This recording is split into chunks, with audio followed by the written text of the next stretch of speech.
Shalom, good morning. Sister Kate here. Welcome to For God Live.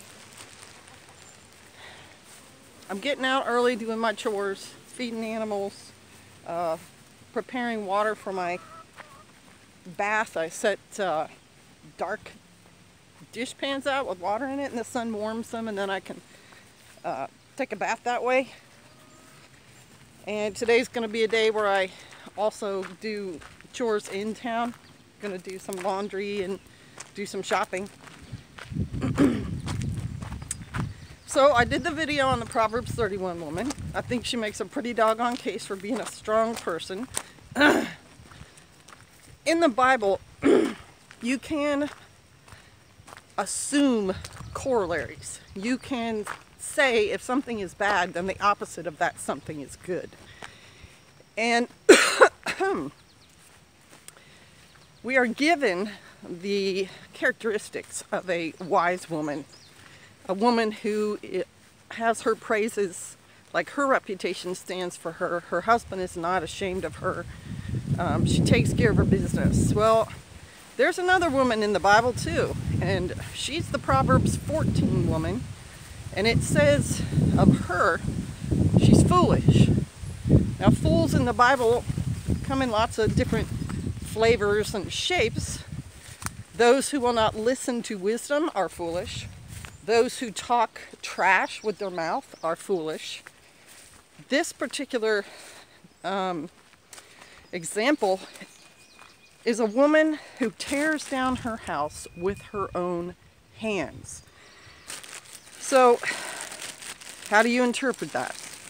Does that literally mean she goes out there with a bulldozer and tears the walls and stuff of her own house down? I don't think so. I think it's probably a little bit more figurative.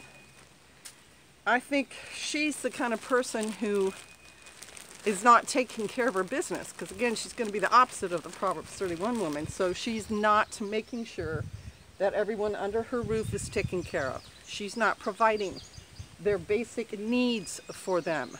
They're not dressed properly for the weather. They are not properly fed. These servants, and this is another thing in the Bible, slavery was biblical.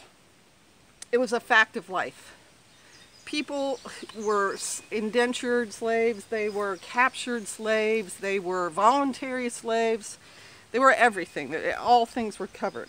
And the thing about being a Hebrew slave versus, say, an Egyptian slave was Hebrews have the Shabbat. So at least once a week, nobody's working. And Hebrews also had to take care of their slaves. They couldn't abuse them, and there were very specific rules for them.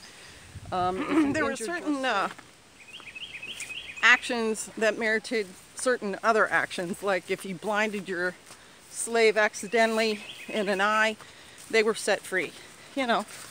And slavery was also done for money. People indentured themselves to other people when they owed them money, and they served them to pay back the money, and then once the debt was paid, they were freed. The reason I'm telling you all that is because that, you know, there were so many different things happening in the Bible. It's not all cut and dried. Like I made the point in my other video, the idea, or maybe it was a comment, the idea that a virgin, you know, that a woman be a virgin when you marry her does come from the Bible, but lots of non-virgin women were married in the Bible. When you captured some other woman in some sort of raid, you could marry her. She went through like a month's purification where she like shaved her head and got to mourn for her family and everything, and then she became your wife. Sometimes the Lord would say kill all the married women and marry the single women.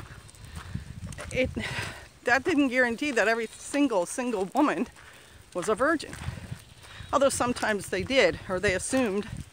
My point is, just like life today, the Bible has a variety in there. And so this foolish woman, she is part of the mix, and she is to be avoided. To be a fool in the Bible is definitely a no-no. It's just the opposite of the wise woman. You're unwise if you're foolish. And she's tearing down her own house. So there's also verses, I know a lot of these MGTOW guys quote them, about it's, better to sleep on the rooftop than in the house with a contentious woman. So not only is this foolish woman tearing her house down, she's driving her husband out of it. She's forcing him to go up top, or at least out, by her contentiousness. So what does contentiousness mean? It means argumentative, it means troublesome. Instead of making harmony, because here's a really good concept that came out of the Christian church, one I can get behind. The woman makes the house a little refuge away from the world. Yes, that's where she brings up her children, and the point being, make it as good, as safe, as healthy a place for them that you can, but it's also for her and her husband. It's like their own little kingdom. And that's one of the things she spends her time doing. She decorates it, she makes it comfortable, she makes it peaceful. So when they come in from the world, and if you're a believer, the world is not, I won't say, the world supports believers. Don't get me wrong. When there's starvation in Israel, they are sent to Egypt, because that's a huge civilization, and Egypt always had food. They got the Nile, and so drought and stuff doesn't affect them in the same way. So you're to go out there, go ahead and go to Walmart or Piggly Wiggly or Safeway or wherever you shop. But you're not going to be amongst other believers.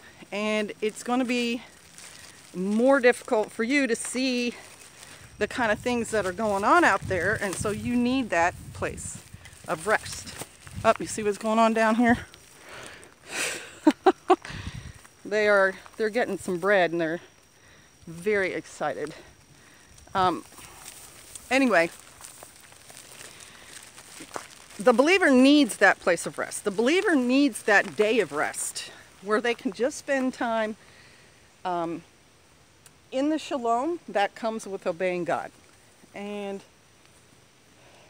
you can be completely at peace. I know people say meditate, that'll put you at peace too. Okay.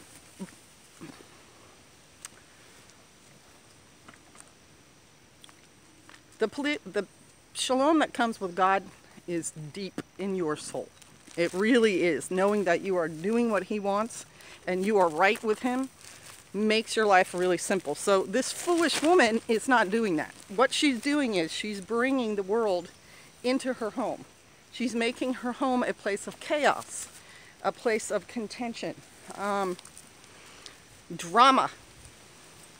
Y'all ever heard of drama? A contentious house is a house full of drama. And she brings it on herself. And she ruins her family. You can't bring a family up with drama like that. It just is not going to work as well as a family that is brought up in order. And our God is not a God of chaos. He is a God of order. So you got those two choices. Wise, foolish. Which one are you going to choose? I hope you choose wise.